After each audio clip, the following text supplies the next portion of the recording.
రావినూతల గ్రామ తెలుగుదేశం పార్టీ ఆధ్వర్యంలో ఎన్టీఆర్ జయంతి పురస్కరించుకొని వారి చిత్రపటానికి పూలమాలలు వేసి నివాళులర్పించిన తెలుగుదేశం పార్టీ నాయకులు, కార్యకర్తలు తదితరులు. తారక రామారావు గారి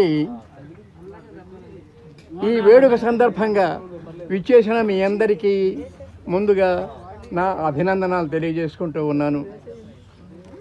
ఈయన మన ఆంధ్రప్రదేశ్ రాష్ట్రంలో పుట్టడం ఆంధ్రుల అదృష్టంగా నేను భావిస్తూ ఉన్నాను. దానికి కారణం ఉంది. ఆయన సినీ సామ్రాజ్యాన్ని అవిచ్ఛిన్నంగా దాదాపుగా 40 ఏళ్ల కాలం నటనా సార్వభౌముడుగా సినీ సామ్రాజ్యాన్ని ఏలేరు ఆయన. ఆ విధంగా ఆంధ్రదేశ ప్రజల యొక్క మనస్సును దోచుకున్నారు ఆయన. అందరి మనస్సులో ఆయన చిరస్థాయిగా ఉన్నారు. అదొక ప్రత్యేకత ఆయనది.